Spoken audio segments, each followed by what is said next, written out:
오늘 주신 하나님의 말씀은 신명기 10장 12절에서 22절 말씀입니다. 이스라엘아, 내 하나님 여호와께서 내게 요구하시는 것이 무엇이냐?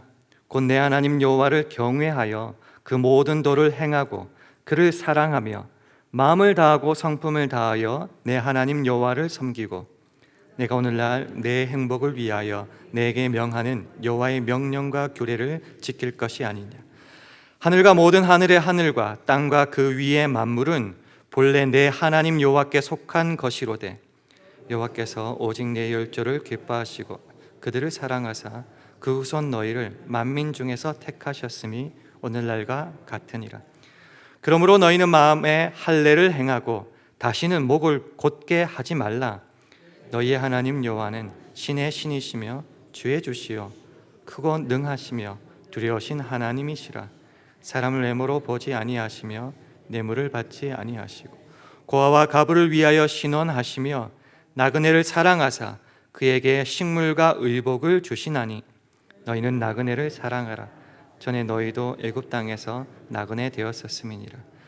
내 하나님 여호와를 경외하여 그를 섬기며 그에게 친근히 하고 그 이름으로 맹세하라. 그는 내 찬송이시여 내 하나님이시라. 내가 목도한 바 이같이 크고 두려운 일을 너를 위하여 행하셨. 함께 했습니다. 애굽에 내려간 내 열조가 겨우 70인이었으나 이제는 내 하나님 여호와께서 너를 하늘의 별같이 많게 하셨느니라. 아멘. 할렐루야. 새벽기도에 참 잘 나오셨습니다. 우리 서로 간에 우리 샬롬으로 주의 평강을 기원하며 인사하는 시간 나누겠습니다. 샬롬. 참 잘하셨습니다. 오늘 본문은 우리들에게 우리 신앙생활의 핵심이 무엇인지 분명하게 가르쳐 주고 있습니다. 우리 다시 한번 12절과 13절 함께 읽겠습니다. 12절과 13절입니다. 시작. 이스라엘아, 내 하나님 여호와께서 내게 요구하시는 것이 무엇이냐? 곧 내 하나님 여호와를 경외하여 그 모든 도를 행하고 그를 사랑하며 마음을 다하고 성품을 다하여 내 하나님 여호와를 섬기고 내가 오늘날 내 행복을 위하여 내게 명하는 여호와의 명령과 규례를 지킬 것이 아니냐. 아멘. 얼핏 보면은 하나님께서 요구하시는 것이 우리의 일이요 섬김이요 순종인 것 같습니다. 그러나 본문은 우리들에게 말하기를 하나님이 우리들에게 원하시는 것은 우리의 일이나 우리가 어떤 것을 지키는 그런 섬김에 있지 않고 사람 자체에 있다는 것을 가르쳐주고 있습니다. 13절에 보시면 이렇게 말씀하시죠. 내가 오늘날 너의 행복을 위하여.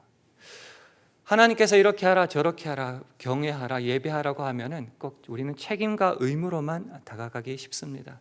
그래서 좀 피곤하게 생각할 때가 있지만은 본문은 우리에게 말하는 거죠.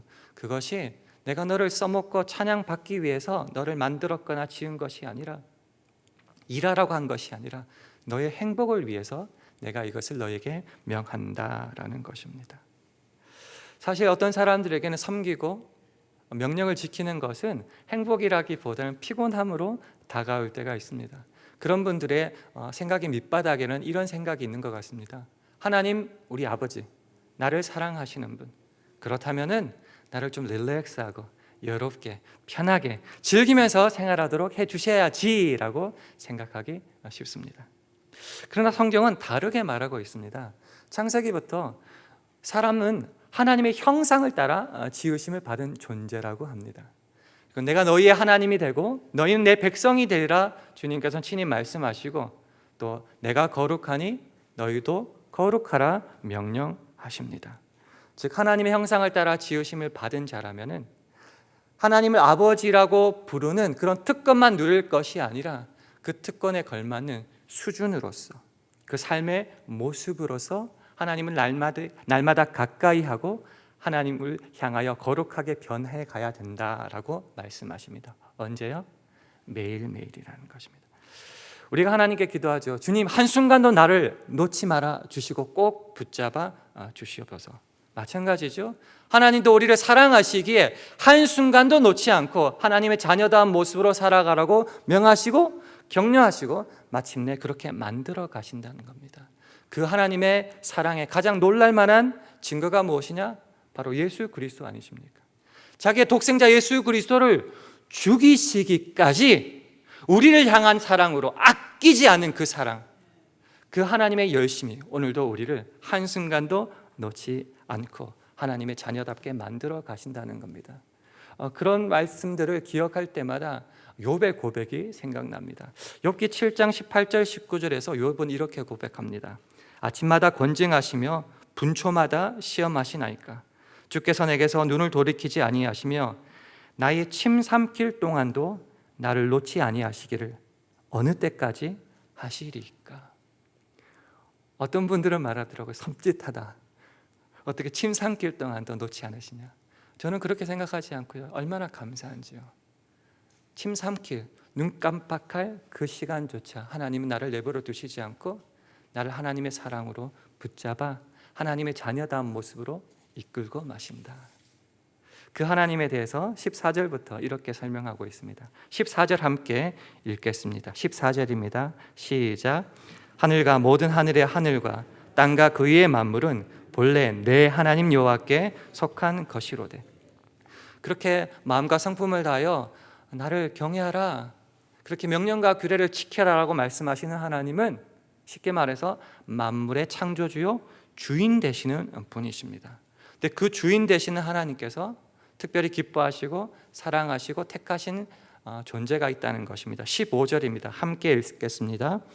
여호와께서 오직 내 열조를 기뻐하시고 그들을 사랑하사 그 후손 너희를 만민 중에서 택하셨음이 오늘날과 같으니라. 이스라엘을 chosen people, 선민으로 택하셨습니다. 그리고 저와 여러분을 주의 사랑하는 자녀로 구원하시고 백성 삼아 주셨습니다. 우리가 분명히 기억해야 될 것은 하나님은 아무나에게 나를 경외하라고 말씀하지 않습니다. 그 사랑하여 택하신 백성에게만 그것을 명령하십니다. 그래서 이거는 그저 힘든 의무와 책임이 아니라 하나님의 사랑을 받은 자만이 누릴 수 있는 특권이라는 것입니다. 그래서 택하신 이스라엘 백성에게, 크게 확장하여 저와 여러분에게, 구원하여 택하신 저와 여러분에게 하나님께서 명령하시는 것이 뭐냐? 너 행복하게 사는 방법 알고 싶니? 그렇다면 내가 가르쳐 줄게. 13절, 내가 오늘날 너의 행복을 위하여 너에게 명하는 여호와의 명령과 규례를 지켜라 라고 말씀하십니다. 이게 왜 가능할까요? 하나님께서는 천지 만물의 주관자가 되십니다. 이 말의 핵심은 우리 삶의 모든 필요도 그 주인이신 하나님께만 있다는 것입니다. 그래서 우리가 기도하고 찬송하며 흔히 쓰는 말이 주님은 나의 마스터키가 되십니다. 삶의 해답이 주님께만 있습니다 라고 말하는 것입니다. 그 마스터키가 주님께만 있다면 누구만을 찾아야 되죠? 하나님을 찾고 하나님만 경외하며 내 마음과 성품을 다하여 주님께 나아가야 되는 겁니다. 주님께 매달리고, 그래서 오늘 이 새벽에도 잠을 깨워서 이 자리에 나온 것입니다. 그래서 우리가 하나님을 통하여 분명히 배워야 되는 사실은 이렇게 나를 경외하고 예배하고 마음과 성품을 다하라는 것은 그저 명령이 아니라 인간은 하나님만으로 만족하며 충분히 살 수 있다라는 것을 전제로 하고 있습니다. 하나님께서 그렇게 책임지시겠다는 겁니다. 하나님이 만물의 주인이시요 주관자시요 우리를 책임져 주시는 분이시라면은 그 사랑은 우리 안에 흘러넘칠 것이다. 그러니 그 흘러넘치는 사랑으로 너희들이 해야 될 것이 있다. 그것이 무엇이냐? 오늘 보면 17절에서 19절 말씀입니다. 17절에서 19절까지 우리 한 목소리로 함께 읽겠습니다. 너희의 하나님 여호와는 신의 신이시며 주의 주시요 크고 능하시며 두려우신 하나님이시라. 고아 가버를 위하여 신원하시며 나그네를 사랑하사 그에게 식물과 의복을 주시나니 너희는 나그네를 사랑하라. 전에 너희도 애굽 땅에서 나그네 되었었음이니라. 아멘. 하나님이 우리 가운데 충만하다고 했을 때에 이 충만의 의미가 어떤 건지 아시죠? 여기까지 가득 찼다는 것이 아니라 overflowing, 흘러넘친다는 것이 흘러넘친다. 좀 경망스러운 표현이지만 제가 가장 좋아하는 표현은 줄줄 흐른다는 겁니다. 하나님이 나에게 찾아오셔서 복을 얼마나 부어주셨는지 그저 나만 채우는 것이 아니라 흘러 넘친다는 거죠. 그래서 내가 가는 곳에서는 그리스도의 향기가, 그리스도의 복이 줄줄 흘러나온다는 것이죠. 그래서 이웃을 사랑하고 오늘 본문에처럼 나그네를 도와준다는 것은 그저 명령이 아니라 내 속에 가득한 하나님의 사랑이 자연스럽게 나오는 것, 그것이 바로 나그네 사랑으로 대표되는 이웃 사랑이라는 것입니다. 사실 하나님은 말씀하시죠. 너희도 애굽 땅에서 나그네가 아니었는가.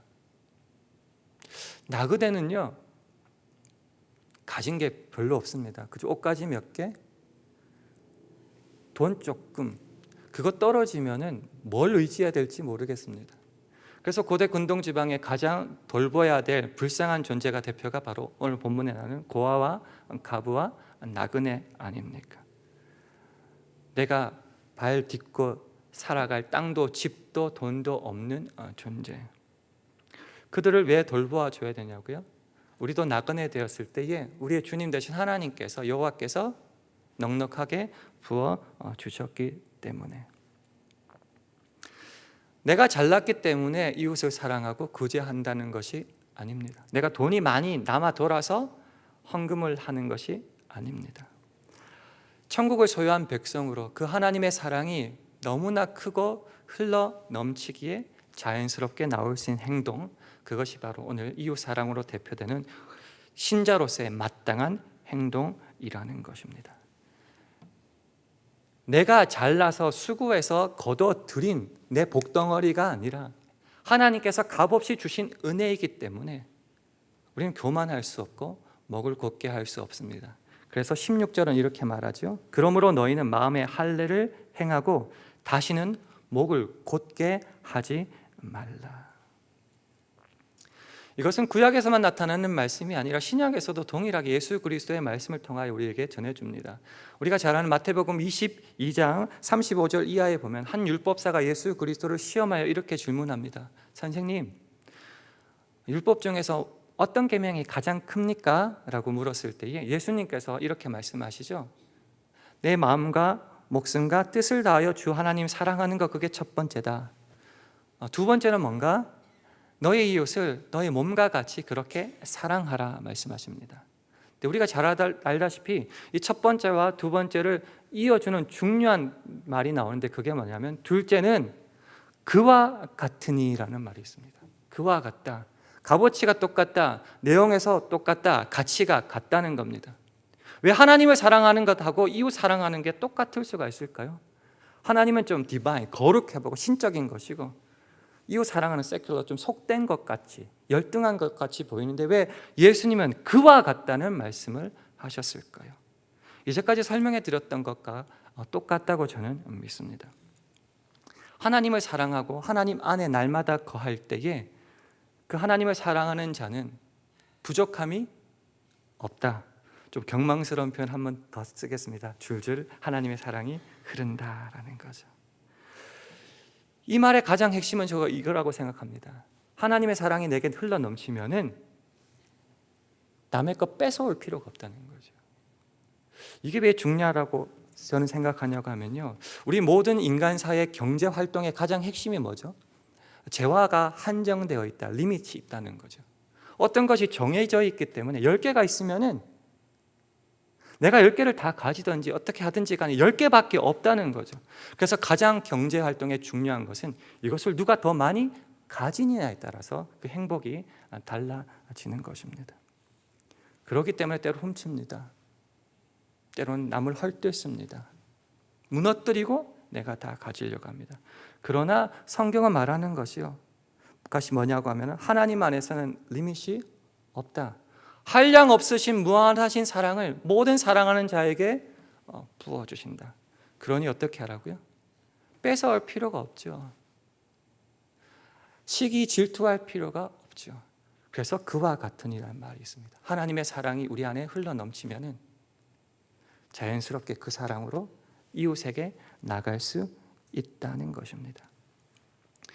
그렇게 본다면 십계명도 조금 다르게 해석할 수 있는 것 같습니다. 다른 신을 내 앞에 둘 이유가 없는 거죠. 하나님만으로 충분하니까. 왜요? 다른 신은 우상이기 때문입니다. 하나님 왜 나한테 이것밖에 안 해줬어요? 라고 여호와의 이름을 망령되이 일컬을 필요도 없다는 것이죠. 왜요? 나는 하나님만으로 충분합니다. 그러니 우리는 안식일을 거룩히 지키며 예배를 드릴 수 있습니다. 그 하나님의 사랑이 우리 안에 흘러 넘칠 때 어떻게 돼요? 부모님을 자연스럽게 공경할 수 있는 겁니다. 살인하지 않고, 간음하지 않고, 도적질하지 않고, 이웃에게 거짓 증거하지 않고, 남에게 빼앗아 오지 않아도 됩니다. 왜요? 그저 제한되어 있는 재화를 뺏어오는 것으로 우리의 복을 증거하는 것이 아니라 하나님의 사랑은 unlimited, 무한하기 때문입니다. 그렇기 때문에 굳이 죽이고 빼앗아오고 거짓 증거할 필요가 없다는 겁니다. 오늘 신명기 10장을 통해서 우리에게 말씀하시는 것은 결국은 한 가지로 요약될 수 있습니다. 그것이 뭐냐? 우리의 전인격적인 하나님에 대한 항복입니다. 때로는 머리는 이해가 되는데 가슴으로는 이해가 안 된다는 말을 우리가 자주 하곤 합니다. 그게 아니고요, 하나님의 사랑이 우리 안에 흘러넘칠 때 지정이 모든 것을 하나님 앞에 드릴 수 있다는 것입니다. 이게 부정적이거나 그렇게 안 하면 복을 못 받기 때문이 아니라 이미 우리 안에는 흘러넘치는 만족과 은혜가 있음을 고백하기에 그렇게 나그네를 사랑하고 이웃을 사랑하게 된다는 것입니다. 그래서 한마디로 요약하면 여호와만을 찾고 마음과 성품을 다해 경외하고 그 명령과 규례를 지키는 것은 그저 불쌍하고 억울한 것이 아니라 저와 여러분의 행복을 위한 것이다. 이렇게 성경은 결론 내리고 있는 것입니다. 오늘은 토요일입니다.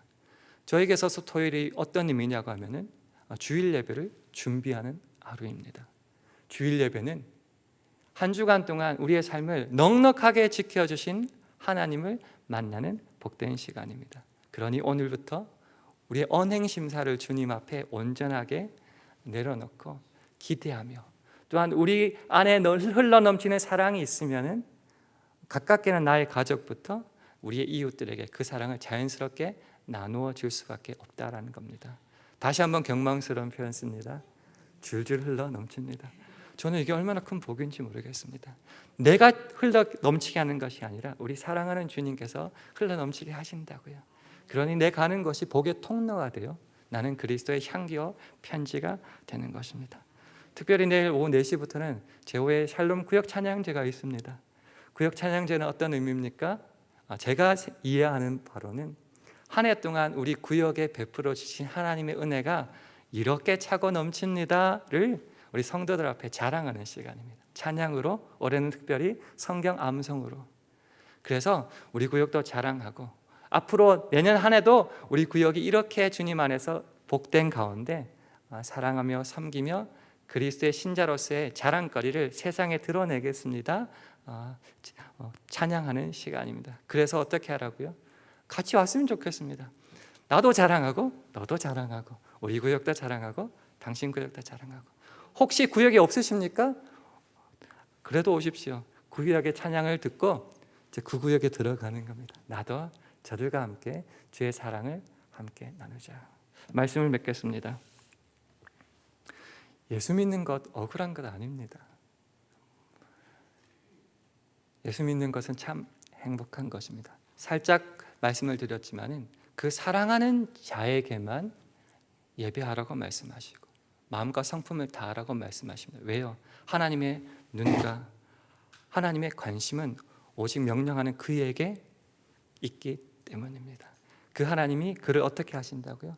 사랑하고 줄줄 흘러넘치게 채워주실 겁니다. 그러니 그 사랑을 받은 우리들에게는 이웃 사랑으로 당연히 신자에 합당한 삶이 나타날 수밖에 없고, 그렇게 할 때 사실 세상에서도 구제하는데 얼마나 복이 있다고 스스로 말하는데요, 주의 사랑으로 나가서 섬기는 것 얼마나 행복하고 복된 일입니까? 이 행복의 길에 한번 같이 가보시겠습니까? 오늘 이 기쁨을 안고 하루를 주일 예배하는 복된 하루로 섬길 수 있기를 주님의 이름으로 축원합니다. 이 시간 함께 기도 제목을 나누고 기도하기를 원합니다. 이제 페루 단기 선교가 이제 마무리되고 이제 돌아오시는 시간입니다. 제가 생각하기에는 진정한 페루 단기 선교는 지금부터 시작인 것 같습니다. 그 담임 목사님의 그 뜨거운 말씀을 듣고 목회자들이 현지 사역지로 돌아갔을 때 거기서 하나님의 성령의 역사는 이제 시작되는 것입니다. 그 현지 목회자를 통하여서 하나님의 말씀이 페루 곳곳으로 흘러 넘치게 달라고 기도해 주시고, 목사님과 선교팀 건강한 가운데 잘 돌아오게 달라고 기도해 주시고, 특별히 오늘 밤에 오시는데 내일 또 목사님 계속 말씀을 선포하셔야 됩니다. 성대를 지켜주시고 건강 지켜주시고 은혜로운 말씀 잘 전하실 수 있도록 주여 붙잡아 달라고 기도해 주시고, 내일 예배를 준비하는 복된 하루 되게 해달라고, 영육간의 연약한 자를 위해서 주여 치유하여 달라고, 내일 샬롬 구역 찬양제 하나님의 은혜 가운데 아름답게 시작하고 마칠 수 있게 해달라고, 그리고 말씀을 기억하고 우리 한 목소리를 함께 기도하겠습니다.